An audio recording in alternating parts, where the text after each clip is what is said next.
एक वैष्णव नवनीत प्रिया जी गोपाल जी की सेवा करता था, लेकिन उसके घर में इतनी दैन्यता थी कि एक बार का भोजन ही 3 बार में पाया जाता था, दोबारा बनाने की सामग्री नहीं इकट्ठी हो पाती थी।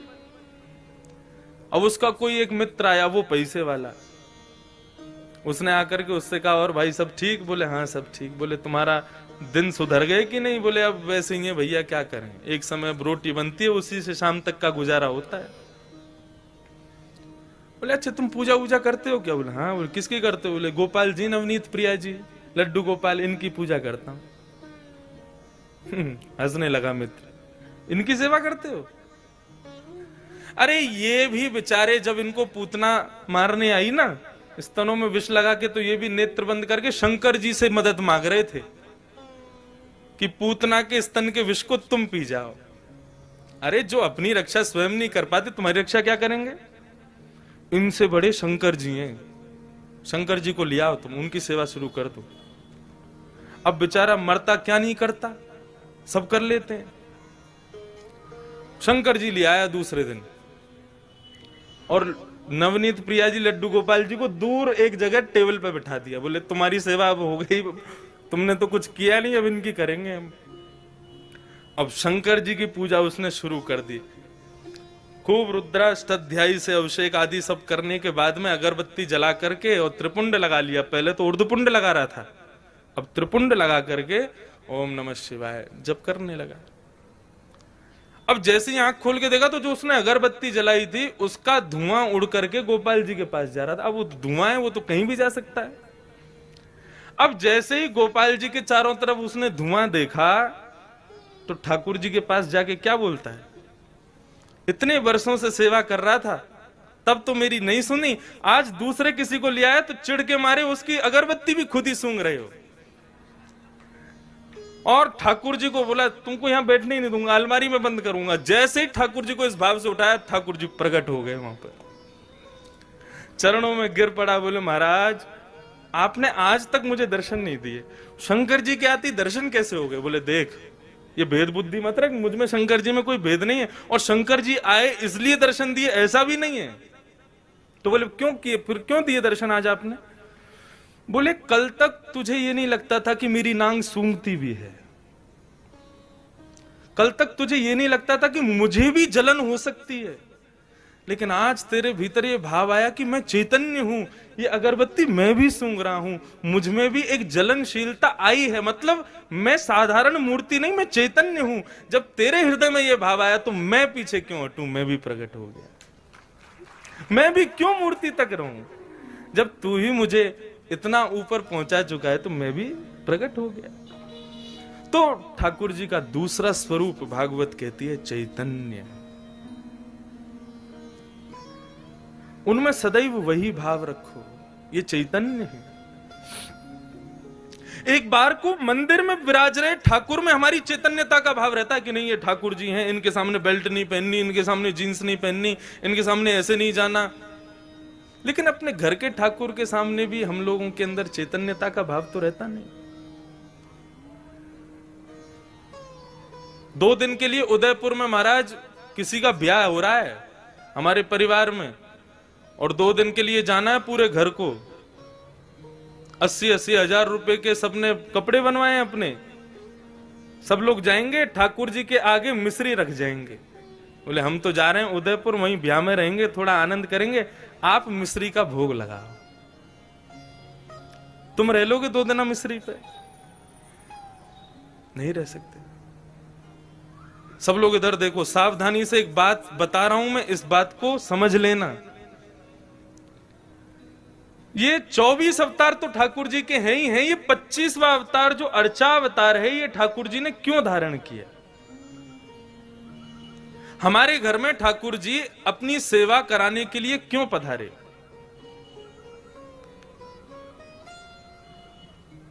इसके पीछे एक बहुत सुंदर भाव है, सावधानी से सुनिएगा। पूज्य गुरुदेव भी बैठे, उनसे भी निवेदन, दास के मन में ठाकुर जी की सेवा करते हुए एक भाव आया, तो मेरी इच्छा हुई कि मैं उस भाव को कहूं कि ठाकुर जी सबके यहां सेवा कराने के लिए हर घर में क्यों विराज रहे हैं? आप पूरे नाथद्वारा को देख लो, हर घर में ठाकुर जी का चित्रपट ही सही विराज रहा होगा। वृंदावन तो प्रसिद्ध है, घर घर तुलसी ठाकुर सेवा, दर्शन गोविंद जी को, अलीरी मोहे लागे वृंदावन नी को। क्यों विराज रहे हैं ठाकुर जी हम सबके घर में? देखो, हम लोग जब वैकुंठ जाएंगे तो है, कोई रोक तो रहा नहीं हमको। एक ना एक दिन सबको जाना है वहां पर। तो यदा कदा हमारे द्वारा किए गए कृत्य के कारण यदि हमें कभी वैकुंठ के अलावा भी लोगों का दर्शन करना पड़ गया, मानो जैसे नरक का दर्शन हो गया या स्वर्ग का दर्शन करना पड़ गया, और उस पश्चात वहां पर बताया गया तुमने ये अपराध किया था इसलिए तुमको ये करना पड़ा, तो हम ठाकुर जी से शिकायत करने लग जाएंगे। प्रभु आपकी इतनी अर्चना करते हैं, इतनी सेवा करते हैं, इतनी पूजा करते हैं, इतना आपका नाम गुणगान करते हैं, उसके बाद भी हमारे जीवन में दुख, उसके बाद भी हमारे जीवन में कष्ट, उसके बाद भी हमारे जीवन में कभी सुख की अनुभूति नहीं, और उसके बाद भी जब हम संसार छोड़ के आए तो नरक का दर्शन। शिकायतें दुनिया भर की हम ठाकुर जी से करने लग जाएंगे। आपने ये नहीं किया, ये नहीं किया, ये नहीं किया, हम ठाकुर जी से शिकायतें करेंगे। भगवान बोले ये मुझसे शिकायत करे उससे पहले इसके यहां अर्चावतार रूप धारण करके बैठ जाओ इसके घर में। क्यों? बोले कभी ना कभी ये भी तो अपराध करेगा। सर्दी में कभी मुझे ठंडे जल से नहला देगा, भयंकर सर्दी में कभी मुझे हो सकता है पतला वस्त्र पहना दे, मुझे ठंडी लगे उससे। भयंकर गर्मी में खुद तो एसी में बैठेगा, मुझको पंखा भी नहीं चलाएगा, बिजली का बिल बढ़ जाएगा, मंदिर का पंखा बंद ही रहने दो। ये सारे अपराध ये करेगा मेरे साथ में, लेकिन मैं कभी शिकायत नहीं करूंगा। क्यों? हिसाब बराबर करने के लिए आया हूं, तुझे शिकायत करने योग्य छोड़ूंगा नहीं मैं। तुम भगवान से कुछ कह नहीं सकते कि भाई आपने ऐसा क्यों नहीं किया, आपने ये दुख क्यों किया। भगवान बोले तेरी शिकायत पूरी हो गई, अब मैं करूं शिकायत। भोग बनाते समय सब्जी देख करके भोग लगने से पहले ही तेरा मन ललचा गया था। एक बार भयंकर सर्दी में एक बार मुझे कहीं लेके जा रहे थे, बद्रीनाथ गए थे, मुझे इतना पतला वस्त्र पहनाया, मुझे सर्दी लगी, मैंने कभी शिकायत की तुमसे? तो मनुष्य की जितनी भी शिकायतें हैं उनका हिसाब बराबर हो जाए, उसके लिए ठाकुर जी अर्चावतार लेके आए कि आप ठाकुर जी से कुछ कह ना सको। यदि आपने कहा तो फिर ठाकुर जी कहेंगे। कितना भी प्रयास कर लेना, कितनी भी कोशिश कर लेना, अर्चावतार में एक ना एक अपराध तो हम करते ही हैं, लेकिन ठाकुर जी कभी कुछ नहीं कहते। तो वही चैतन्य है। और ठाकुर जी का तीसरा स्वरूप है आनंदम परमानंदम। ठाकुर जी आनंद स्वरूप है। श्रीनाथ जी का स्वरूप परमानंद प्रदान करता है। हमारे बाल कृष्ण प्रभु ने दुनिया भर के रूप धारण किए, कहीं पर बांसुरी बजा रहे हैं, श्री राधा वल्लभ जी में रोज ब्याह कर रहे हैं, बिहारी जी में नित्य मनोरथ कर रहे हैं, श्री गोपीनाथ गोविंद देव जयपुर में विराज रहे हैं, उनके भी अलग अलग रूप। लेकिन श्रीनाथ जी का जो रूप है, स्वरूप है,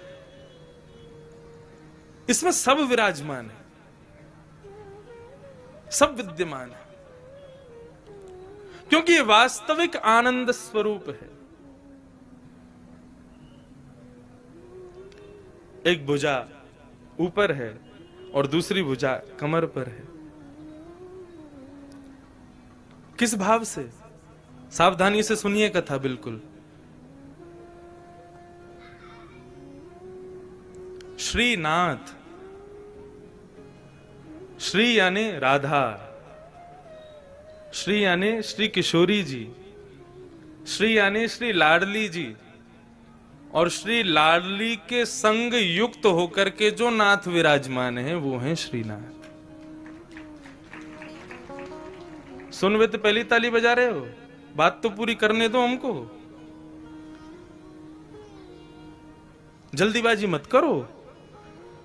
अब तो पंडाल भी अपना, समय भी अपना, कथा भी अपनी, उत्सव भी अपने, पूरे दिन पूरा दिन है अपने पास, खूब भाव से सुनो कथा।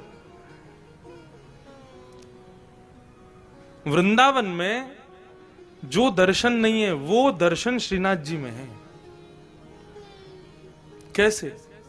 आप लोग सब बाहर से पधारे हैं, इसलिए मैं जो अपने गुरुजनों से, जो अपने बुद्धिजीवियों से जो मैंने सुना, तो मैं कह दूं यहां पर।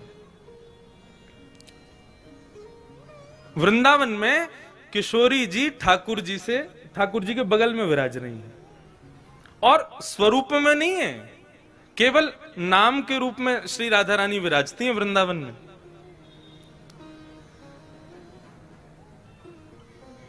जब देखी वृषभानुजा हिय विच उठी है हुक, वंशी रह गई हाथ में फिर ना लागी फूंक। वृंदावन में श्री किशोरी जी अपना स्वरूप नहीं दिखाती। क्यों? क्योंकि एक बार ठाकुर जी मुरली का नाद कर रहे थे, तो एक मयूर मोर नृत्य करता हुआ ठाकुर जी के सामने आया और ठाकुर जी को इशारा करने लगा, चलो हम आपको किसी से मिलवाने ले चलें। भगवान बोले किससे मिलवाने ले चलो? चलो तो सही। लेके गया तो एक कुंड में एक गोपी सरोवर कुंड का जल भर रही थी, तो मयूर इशारा करता है, इनको देखो, इनसे मिलवाने लाए हैं। भगवान बोले कौन है? मयूर बोला खुद ही देखो। अब ठाकुर जी खूब उमड़ घुमड़ करके वेणु बजा रहे हैं, ऐसे ऐसे तान बजामे कि भाई ये घूम के गोपी देखे तो इसका चेहरा दिखे। लेकिन वो गोपी अपने कार्य में व्यस्त थी। लेकिन जैसे ही कार्य पूरा हुआ और जैसे ही उसने गागर में जल भर के जैसे ही अपने मस्तिष्क पर धारण किया और कार्य पूरा करके जैसे ही पीछे मुड़ी ठाकुर जी की ओर देखा, तब ये पद गाया। बोले जब देखी वृषभानुजा, वो कोई गोपी नहीं है, श्री राधा रानी है। जैसे ही उनका दर्शन किया तो ठाकुर जी बंशी बजाना भूल गए। मतलब उंगलियां तो नर्तन कर रही हैं लेकिन फूंक नहीं निकल रही हृदय से, इतनी सुंदर श्री किशोरी जी। तो जैसे ही देखा कि भैया ये वेणु, ये क्या वेणु पे केवल उंगलियां घुमा रहे हैं, बजा क्यों नहीं रहे, तब किशोरी जी को लगा अरे हमारे स्वरूप में मोहित हो गए। सो किशोरी जी ने घूंघट कर लिया। तब से आज तक श्री लाडली जी वहां घूंघट करके बैठी हैं। क्यों? बोले यहां पर भक्त दर्शन करने आएंगे ठाकुर जी का, और यदि मैंने घूंघट ऊपर कर लिया तो ये तो मुझे देखते रहेंगे, भक्तन ने तो देखेंगे ना। तो यहां हमारी श्री किशोरी जी घूंघट करके बैठी हैं। लेकिन नाथद्वारा में किशोरी जी कहां है? नाथद्वारा में लाडली जी कहां है? ये जो स्वरूप है ये श्री लाडली जी का है। एक स्वरूप नहीं है श्रीनाथ जी, ये दोनों स्वरूप जब प्रेम में उन्मुक्त होकर के एक हो गए तब श्रीनाथ स्वरूप प्रकट हुआ। अपनी पूर्ववर्ती कथा में भी मैं बता रहा था कि जब रास करते हैं ठाकुर जी तो दोनों के अंग का स्वरूप क्या होता है। बोले श्री किशोरी जी तो ऐसे नृत्य करती हैं, ये भाव है उनका, ये सदैव ऐसे ही नृत्य करती हैं। और श्री ठाकुर जी दोनों श्री विठलनाथ के रूप में जैसे दोनों कमर पर हाथ रख करके और इस प्रकार से ठाकुर जी नृत्य करते हैं। कभी आप रासलीला देखो तो कान्हा मोर बन आयो, कैसे आवे? यूं ही तो आवे, अपने कंधे पे हाथ रख, अपने कमर पर हाथ लगा के। तो ठाकुर जी ज्यादातर नृत्य ऐसे ही करते हैं। अब नृत्य करना नहीं आता, नहीं करके बता देता मैं। अब भाव यही है कि बार बार ठाकुर जी नृत्य करते करते ऐसे ही हो जाते हैं, और श्री किशोरी जी ऐसे ही नृत्य करती हैं। एक दिन किशोरी जी जब नृत्य कर रही तो ठाकुर जी बोले आज तो आप बहुत ही सुंदर लग रही हो, तेरो मुख नीको कि मेरो मुख किशोरी राधे। ठाकुर जी दर्पण देखें, दर्पण में किशोरी जी, जब ठाकुर जी और किशोरी जी दोनों देखें तो ठाकुर जी कहें अच्छा लाडली जी यूं बताइयो तुम्हारो मुख सुंदर है कि मेरो मुख सुंदर है। किशोरी जी कहें जा प्रकार से अमावस्या में पूर्णिमा को चंद्रमा खिल जाए तो पूर्णिमा के चंद्रमा को देखवे के काजे सबन की दृष्टि व काली अंधियारी को भी देखे, वैसे ही आप हो। बोले आप तो ऐसे कार्य हो, आपको कोई देखो तो चाहे ना। लेकिन हम जब गौरांगी अपनो पूर्ण रूप लेकर के आपके बगल में विराज जाए ना, तब लोग आपको देख लें हमारे मारे। ऐसा ठाकुर जी के संग विनोद करें श्री किशोरी जी। तो उस दिन ठाकुर जी बोले आज तो आप बहुत ही सुंदर लग रही हो। राधा रानी बोली हम तो सुंदर हैं ही हैं, बता का रहे। ठाकुर जी बोले लेकिन हमारी इच्छा है रे कि आप हमारे सन्निकट आ जाओ, आप हमारे नजदीक आ जाओ। किशोरी जी बोली देखो ये सब सखियां नाच रही हैं, सब नृत्य कर रही हैं, सब रास कर रही हैं, अब हम इन सबन के सामने आपके समीप आमे ना तो हमको न कष्ट हो गए। सो किशोरी जी तो आमे नहीं, ठाकुर जी बार बार ऐसे नाचते नाचते उनके बगल में पहुंच जाएं कि हमारे पास आमे। लेकिन ललिता, विशाखा और श्री यमुना, इन तीनों के हृदय में यह भाव आया कि ठाकुर जी की बड़ी इच्छा है रही है श्री किशोरी जी के आलिंगन की, हृदय से लगावे की, लेकिन हम लोग उनके संकोच के मारे कर नहीं रहे। सो तीनों नृत्य करते करते वहां से अंतर ध्यान हो गए ताकि हमारा संकोच दूर हो जाए, हमसे जो संकोच है वो दूर हो जाए। जैसे ही तीनों वहां से प्रस्थान किए, ठाकुर जी ने और श्री लाडली जी ने देखी अब कोई ना है, अब तो समीप आ जाओ हमारे, आपको स्वरूप इतना बढ़िया मनमोहक लग रहा है। सो किशोरी जी तो ऐसे नृत्य करते करते और ठाकुर जी ऐसे नृत्य करते करते जैसे ही आकर के आलिंगन कियो है, सो आधो स्वरूप तो श्री किशोरी जी को और आधो श्री ठाकुर जी को श्रीनाथ रूप में प्रकट हो गए। बोलो श्रीनाथ प्यारे की जय। आप कभी गर्मी में यहां आना, मैंने तो अनुभव किया है। ठाकुर जी की जो उठी हुई भुजा है वो श्री राधा रानी है, और उस भुजा को जब आप देखेंगे तो उस भुजा में आपको गौर वर्ण का दर्शन होगा। अभी तो ठाकुर जी ने पूरा अंग ढका, केवल मुखमंडल दिखाते हैं, लेकिन कभी गर्मी में आप आओगे तब ठाकुर जी के श्री अंग का दर्शन कीजिएगा, आपको श्री किशोरी जी भी दिखेंगे। तो आधा भाग श्री लाडली जी हैं और आधा भाग श्री ठाकुर जी हैं, दोनों के रूप एक हुए तब श्रीनाथ प्रकट हुए। हमारे ब्रज वृंदावन में तो फिर भी राधा रानी ने थोड़ा सा दूर रह के बैठी हैं, लेकिन यहां तो एक में ही बैठी। और यहां आए कहां थे, कहां से आए, हमारे यहां से ही तो आए, हमारे ब्रज से ही तो पधारे। कल यहां पर प्रेस कॉन्फ्रेंस हो रही थी तो हमारे प्रेस के सब भाइयों ने हमसे पूछा